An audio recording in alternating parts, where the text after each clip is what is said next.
Wonditan, Episode 12.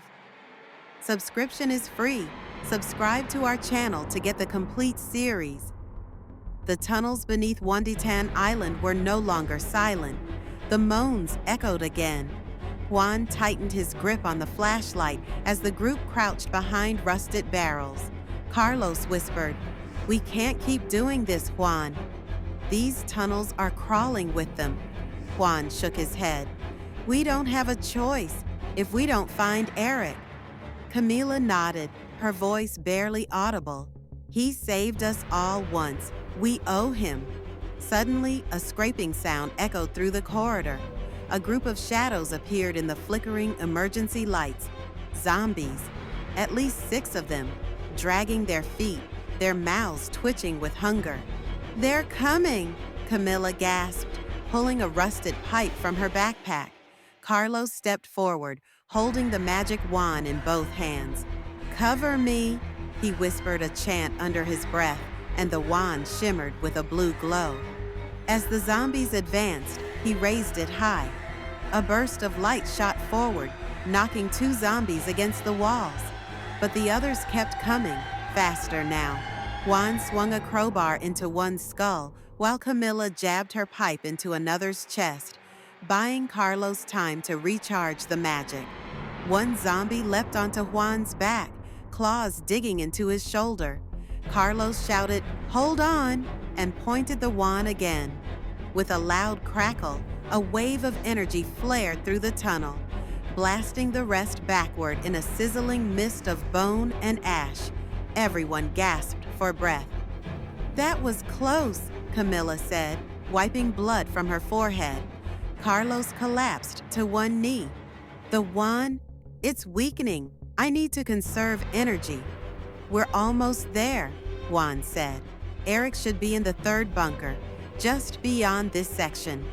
They moved cautiously, stepping over corpses, into the deeper tunnels of Elkanon. Faint cries echoed from behind sealed doors. At every turn, their nerves frayed. Camila whispered, "What if Eric's already one of them?" "No," Juan said firmly. "He has the Moly ring. That ring protects the mind. If he turned, we'd all be doomed already." Soon they reached the metal hatch of Bunker 3. Juan knocked twice, paused, then 3 more times. A peephole slid open.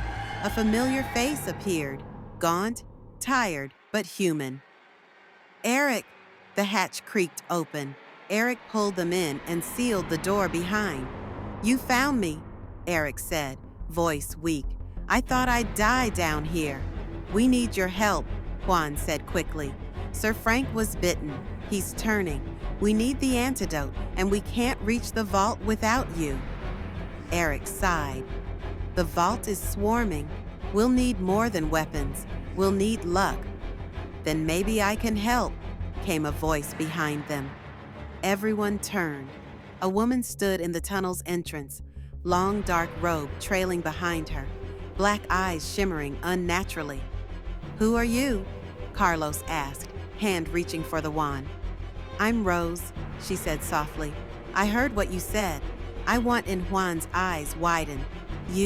I know you, from the Arcane Order." Carlos raised a brow.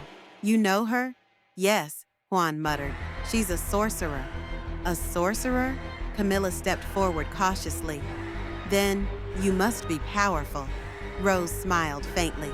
"I am, but this place, Wonditan, tests us all." Carlos looked at Juan. "If she's strong, we need her." Juan hesitated. "Rose, why are you really here?" "I've lost people too," she replied, "but I've seen something else, something coming. We don't just need to save Frank. We need to stop what's about to rise from the vault's core." Juan turned to his team. "Then we go together." Now they were 5: Juan, Carlos, Camila, Eric, and Rose. Tension thickened like the air in the tunnel, but their mission was clear.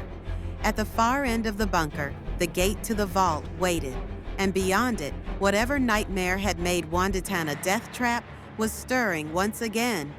"Let's move," Juan said, gripping his crowbar tighter. This ends tonight. And with that, they stepped into the darkness. Please don't forget to share. Watch more fiction and nonfiction horror stories on our channel. Also, you can submit your horror fiction and nonfiction to earn from them.